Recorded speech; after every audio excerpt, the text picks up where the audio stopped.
Bab 20. Spirit segala sesuatu. Pengantar bab 20. Selama bertahun-tahun terjadi diskusi yang tak berujung pangkal tentang asal mula si jahat. Para teolog mengatakan bahwa Tuhan adalah cinta kasih dan Tuhan adalah Maha Ada. Jika hal ini benar, maka tidak ada tempat di mana Tuhan tidak ada. Kalau demikian, di mana si jahat, setan, dan neraka itu? Mari kita cermati. Tuhan adalah spirit. Spirit adalah prinsip kreatif dari semesta. Manusia diciptakan di dalam gambaran Tuhan dan selaras dengan Tuhan. Maka manusia adalah makhluk spiritual. Satu-satunya aktivitas yang dimiliki oleh spirit adalah kekuatan berpikir. Maka, berpikir adalah proses kreatif. Jadi, semua bentuk merupakan hasil dari proses berpikir. Penghancuran bentuk pasti juga merupakan hasil dari proses berpikir. Gambaran bentuk yang bersifat khayalan merupakan hasil dari kekuatan kreatif pikiran, seperti pada hipnotisme. Gambaran bentuk yang nyata merupakan hasil dari kekuatan kreatif pikiran, seperti pada spiritualisme.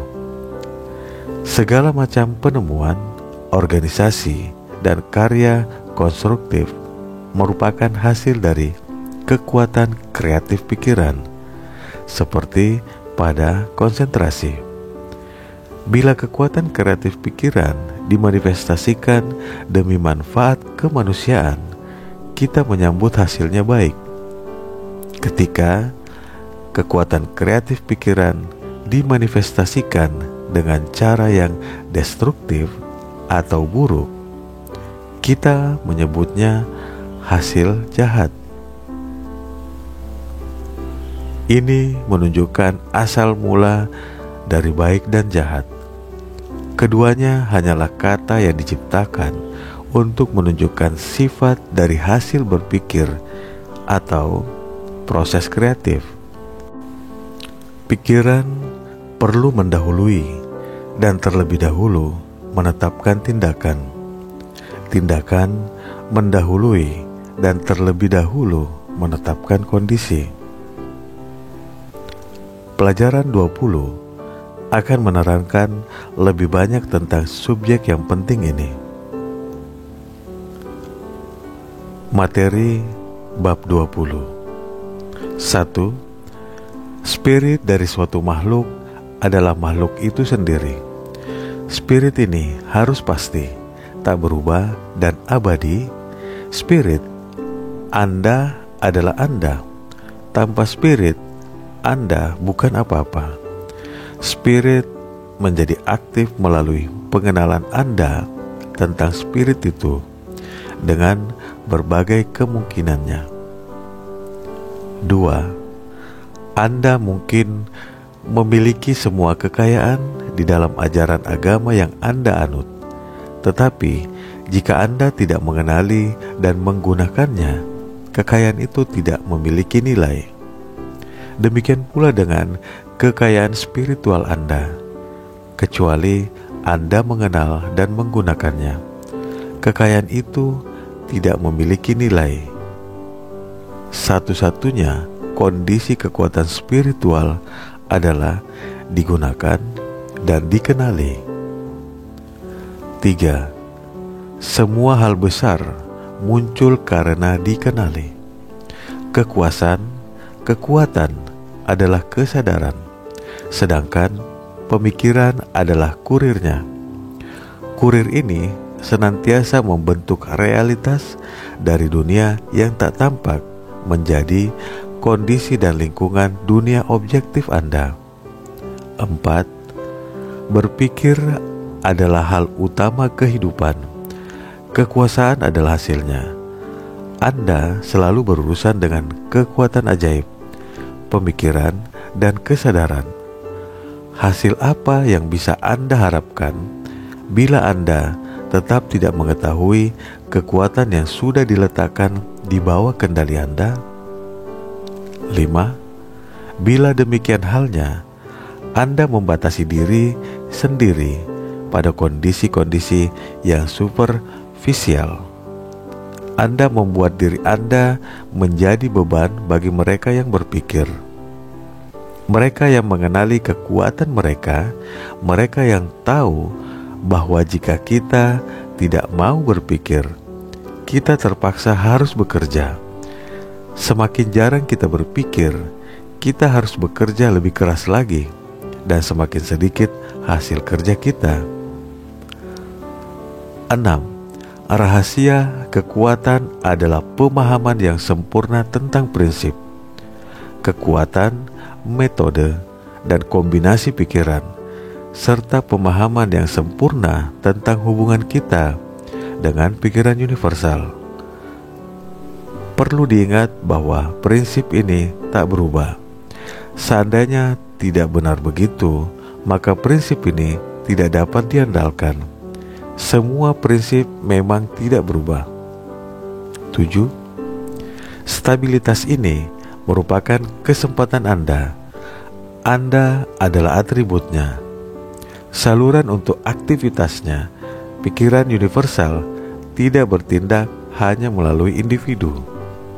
8. Bila Anda mulai memahami bahwa esensi pikiran universal berada di dalam diri Anda, yaitu Anda, maka Anda mulai melakukan ini dan itu. Anda mulai merasakan kekuatan. Inilah bahan bakar yang menyalakan imajinasi, yang menerangi obor inspirasi, yang memberikan vitalitas pada pemikiran, yang memungkinkan Anda berhubungan dengan semua kekuatan semesta yang tak terlihat.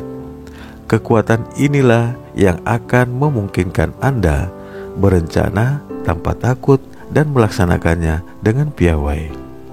9. Tetapi persepsi hanya muncul di dalam keheningan. Tampaknya itulah kondisi yang dibutuhkan untuk semua tujuan yang besar. Anda memvisualisasikan entitas. Imajinasi adalah bengkel Anda. Disinilah ideal Anda harus divisualisasikan. 10. Karena pemahaman yang sempurna tentang kekuatan ini merupakan syarat utama untuk manifestasinya, visualisasikan berulang kali seluruh metode ini, sehingga Anda bisa menggunakannya kapanpun dibutuhkan. Kearifan yang tak terhingga menyertai bila kita mengikuti metode untuk memiliki inspirasi dari pikiran universal yang maha kuasa kapanpun juga. 11. Mungkin kita tidak bisa mengenali dunia di dalam diri ini, sehingga kita meniadakannya dari kesadaran kita. Tetapi dunia di dalam diri ini tetap merupakan fakta dasar dari semua eksistensi. Bila kita belajar untuk mengenalinya, yang tidak hanya di dalam diri kita saja, melainkan juga di dalam diri setiap orang, benda, dan keadaan, kita akan menemukan kerajaan surga yang dikatakan berada di dalam diri kita. 12. Kegagalan kita merupakan hasil dari berjalannya prinsip yang serupa. Prinsip ini tidak berubah. Pelaksanaannya tepat. Tidak ada penyimpangan. Jika kita berpikir tentang kekurangan, keterbatasan, ketidakselarasan, kita akan mendapatkan buahnya.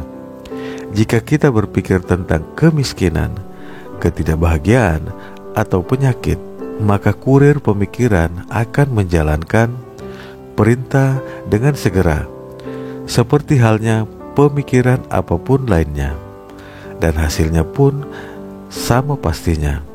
Jika kita takut akan bencana yang akan datang sama saja dengan kita berkata, "Apa yang kutakutkan telah datang padaku."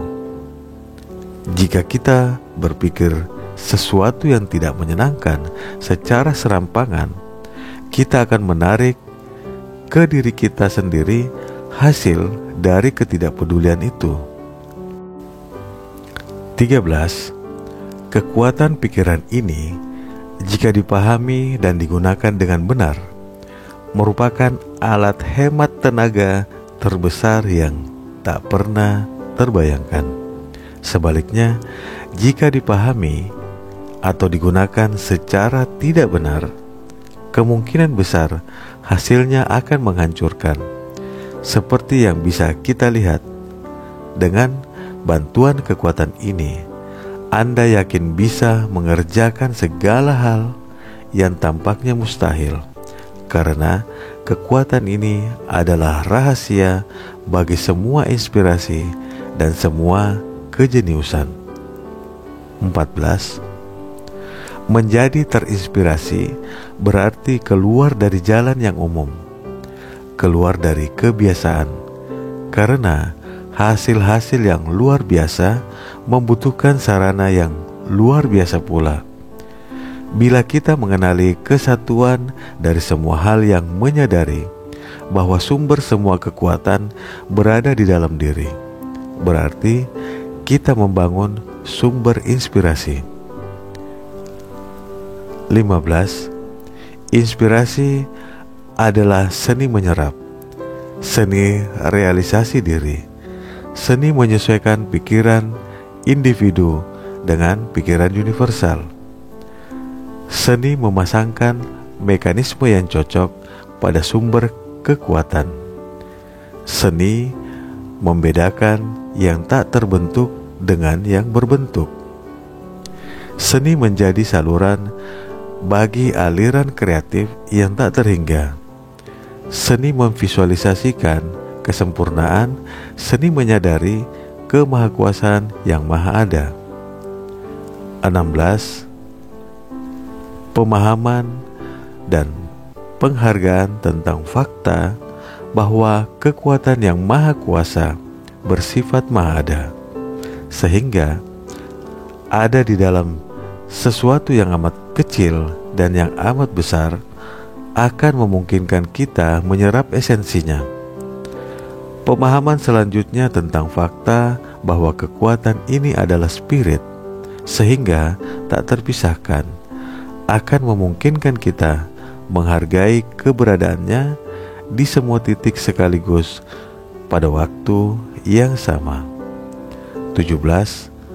Pemahaman tentang fakta-fakta ini, baik secara intelektual maupun secara emosional, akan memungkinkan kita meneguk dalam-dalam dari samudera kekuatan tak terhingga ini. Pemahaman intelektual tidak akan membantu. Emosi harus diwujudkan dalam tindakan, karena pikiran tanpa perasaan adalah dingin. Kombinasi yang dibutuhkan adalah pikiran dan perasaan. 18. Inspirasi berasal dari dalam diri. Keheningan diperlukan. Indra harus ditenangkan. Otot dirileskan. Ketenangan diolah.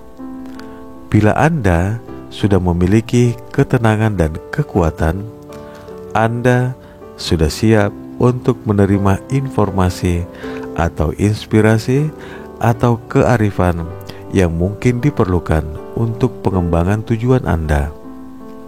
19. Jangan menyamakan metode-metode ini dengan metode tukang ramal.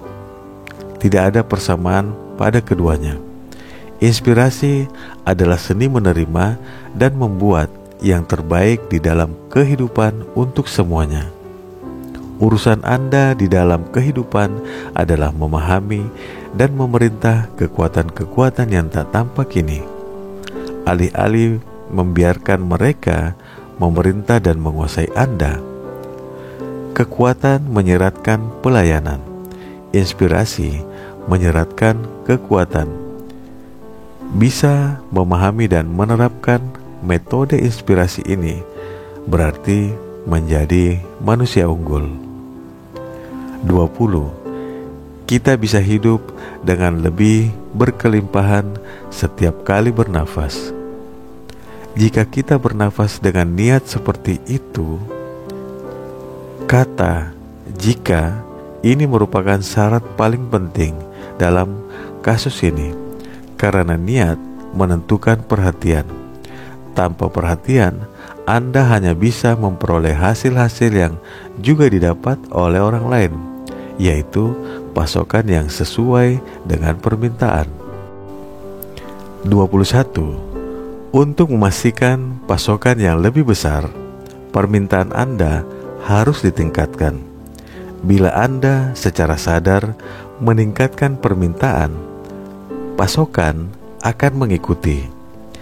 Anda akan menemukan diri Anda memperoleh pasokan hidup, energi, dan vitalitas yang jauh lebih besar. 22. Tidak sulit untuk memahami alasan ini. Tetapi inilah misteri tentang kehidupan yang vital lainnya dan umumnya tidak dihargai. Jika Anda menjadikannya milik Anda akan mendapati salah satu realitas kehidupan yang besar. 23. Kita diberitahu bahwa di dalam Dia kita hidup, kita bergerak, dan kita ada. Dan kita diberitahu bahwa Dia adalah spirit, dan juga Dia adalah cinta kasih. Jadi setiap kali bernafas, kita menghirup kehidupan, cinta kasih, dan spirit ini. Inilah energi prana atau ether prana. Kita tidak bisa hidup sedetik pun tanpa energi ini. Inilah energi kosmik. Inilah kehidupan plexus solar. 24.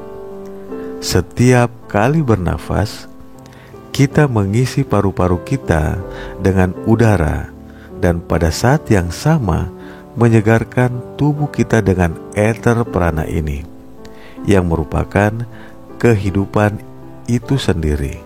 Dengan demikian, kita memiliki kesempatan untuk menjalin hubungan yang sungguh-sungguh dengan semua kehidupan, semua kecerdasan, dan semua substansi. 25. Pengetahuan tentang hubungan dan kesatuan Anda dengan prinsip ini yang mengatur semesta dan metode sederhana yang Anda gunakan secara sadar untuk menyamakan diri dengannya akan memberi Anda pemahaman ilmiah tentang suatu hukum.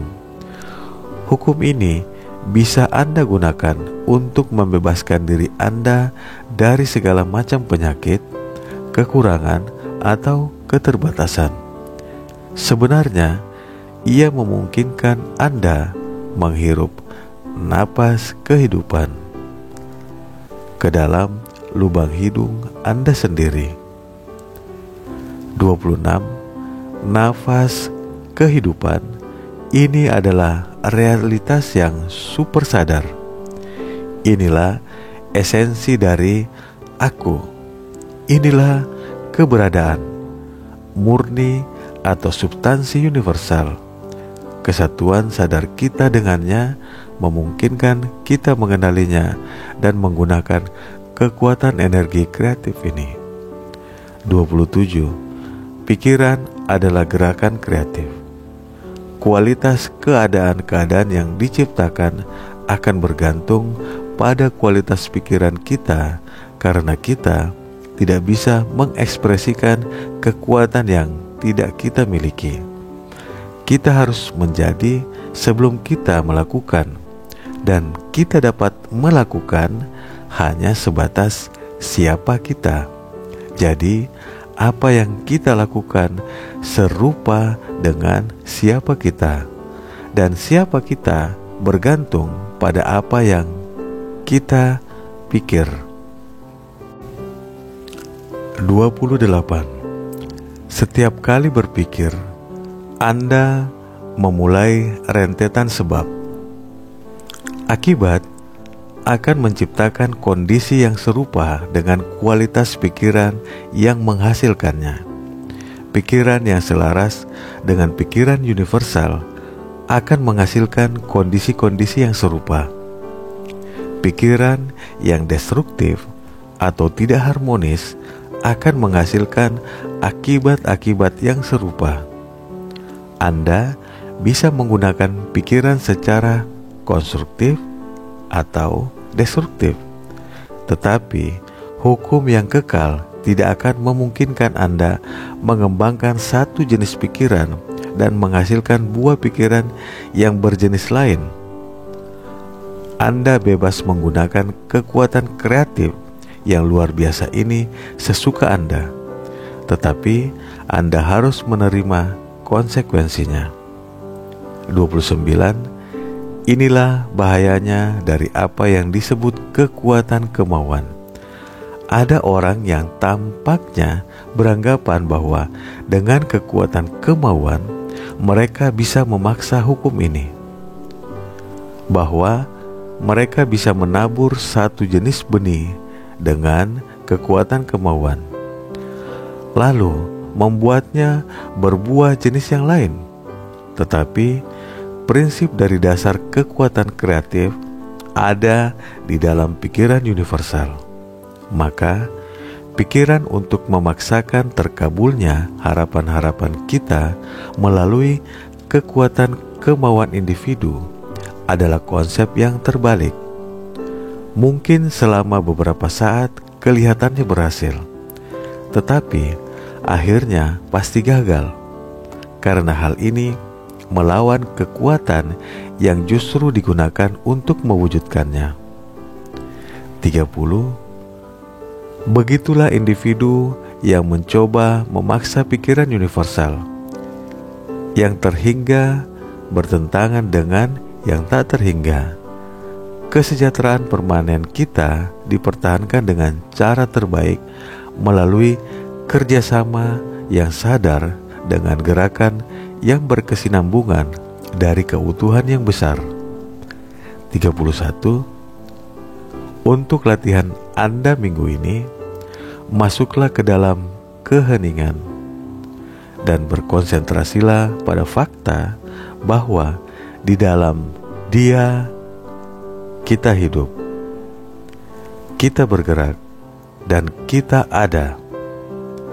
Memang benar secara harfiah dan ilmiah bahwa Anda ada karena Dia ada, bahwa jika Dia Maha Ada, maka Dia pasti ada di dalam diri Anda, bahwa jika Dia ada di dalam segala sesuatu, Anda pasti di dalam Dia, bahwa Dia adalah spirit dan Anda dibentuk di dalam gambar dan rupanya, dan bahwa satu-satunya perbedaan antara spiritnya dan spirit Anda adalah tingkatannya, bahwa bagian pasti sama jenis dan kualitasnya dengan yang utuh.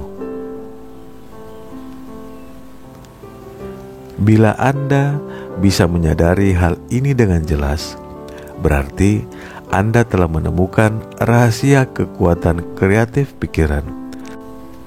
Anda telah menemukan asal mula yang baik dan yang jahat. Anda telah menemukan rahasia dari kekuatan konsentrasi yang luar biasa. Anda telah menemukan kunci atas solusi setiap masalah, entah itu fisik, keuangan, atau lingkungan.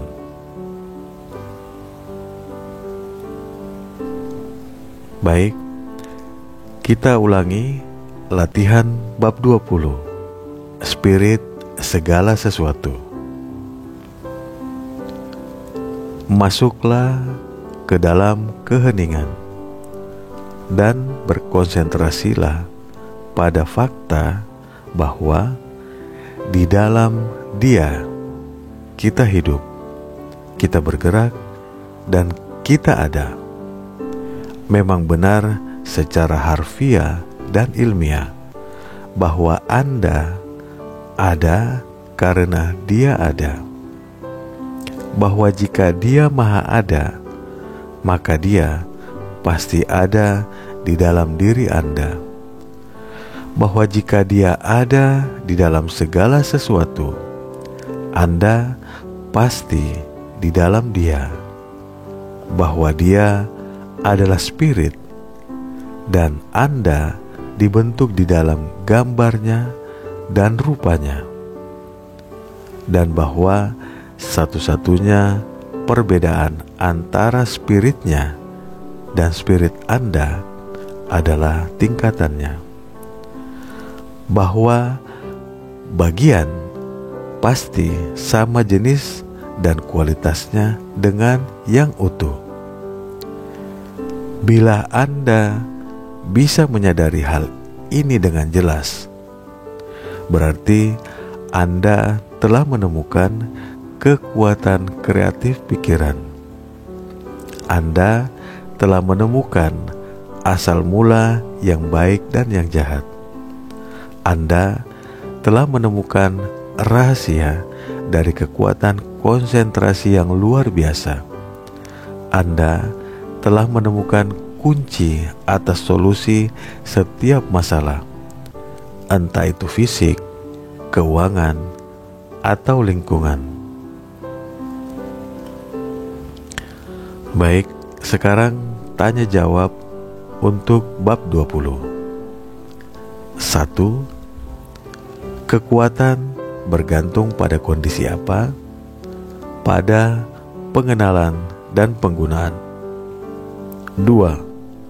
Apakah pengenalan itu kesadaran? 3. Bagaimana kita menjadi sadar akan kekuatan? Dengan berpikir. 4. Kalau begitu, apa hakikat kekuatan yang sebenarnya? Berpikir secara benar dan ilmiah. 5.